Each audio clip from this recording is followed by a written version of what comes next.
Hello everyone, আজকে একটা খিচুড়ি রান্না করছি আমার বেবির জন্য। তো ভাবলাম যে ভিডিওটা আজকে একটু করি। তো এটা হচ্ছে আমাদের এখানে একটা মেক্সিকান বলে আর কি, মেক্সিকান কোয়াশ বলে এটাকে। তো এখানে কোয়াশ নিলাম, আর এটা হচ্ছে একটু মিষ্টি কুমড়ো, আর এখানে এগুলো আমার গাছের। ভালো লাগে আর কি একটু টুকটাক গাছের কোনো কিছু লাগাতে, যেরকমই হোক না কেন আর কি। তো যাই হোক, এখানে একটু মিষ্টি কুমড়ার পাতা ছিল, আর এখানে ছিল একটু পেঁয়াজকলি আর কি যেটা বলে, এটাও আমার গাছে আমি লাগিয়েছিলাম আর কি বাসায় একটু। আর এখানে হচ্ছে একটু বাঁধাকপি। তো এই যে কোয়াশটা, এটা আসলে খুবই হেলদি একটা ফুড, মানে এখানে আমার কাছে মনে হয় আর কি। এটা বাচ্চাদের জন্য এটা ভালো, খুবই একটা মানে লাউ টাইপের আর কি কিছুটা হয়। তো এখানে আমি সবগুলা কেটে নিয়েছি, এই যে কেটে সুন্দর মানে ধুয়ে টুয়ে সব কিছু আমি কেটে এখানে গুছিয়ে নিলাম, তাহলে মানে চটজলদি তাড়াতাড়ি রান্নাটাও হয়ে যাবে। তো আর এখানে আমি সাথে দিব একটু মুসুরি ডাল আর হচ্ছে চাল। তো আমি সবগুলো একটা ফ্রাই প্যানে আগে নিয়ে নিয়েছি, তারপর সবগুলো দিয়ে তারপর আমি এখানে মশলাগুলো অ্যাড করে দিব, আর হচ্ছে চাল ডাল যা আছে সব আমি একসাথে আজকে মিক্সড করে নিব আর কি।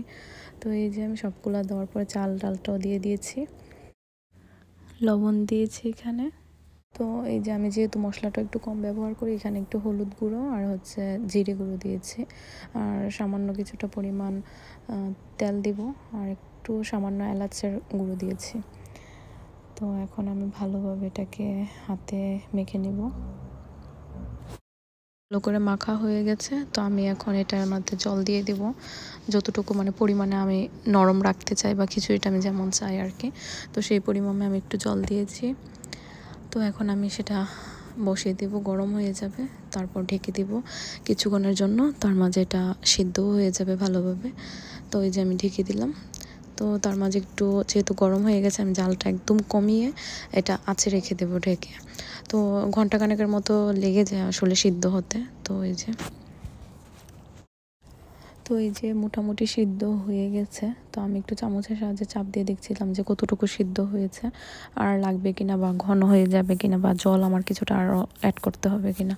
তো আমার মনে হচ্ছে যে আর একটু সামান্য জল অ্যাড করতে হবে, যেহেতু ডালগুলো একটু মনে হচ্ছে আর একটু সিদ্ধ হবে। তো আমি আবারও কিছুটা জল দিয়ে ঢেকে দিয়ে রাখবো। আমি অনেক সময় আসলে এক এক সময় এক একভাবে ওকে দিই, অনেক সময় আছে যে এভাবেই আস্ত ওকে দিই খেতে, বা অনেক সময় আছে একটু ব্লেন্ড করে দিই, বা দুপুরে একটু ব্লেন্ড করে দিলে রাতের বেলা আমি আবার আস্ত করে দিই, এরকম করে দিই। বাচ্চা মানুষ একটু এক এক সময় এক একভাবে দিলে ওরও খেতে ভাল লাগবে, বা ওর কাছেও খাবারটা একটু অন্যরকম টেস্ট মনে হবে। কারণ আমাদের নিজের কাছে তো সবসময় এক ধরনের খাবার ভাল লাগে না। তো বাচ্চাদের আসলে ডিফারেন্ট ডিফারেন্ট যত ধরনের খাবার মানে দেওয়া যায়, আসলে বাচ্চারা তাতে অনেক বেশি খুশি হয় আর কি, বা ওরা নিজের মতো করে খেতেও পছন্দ করে।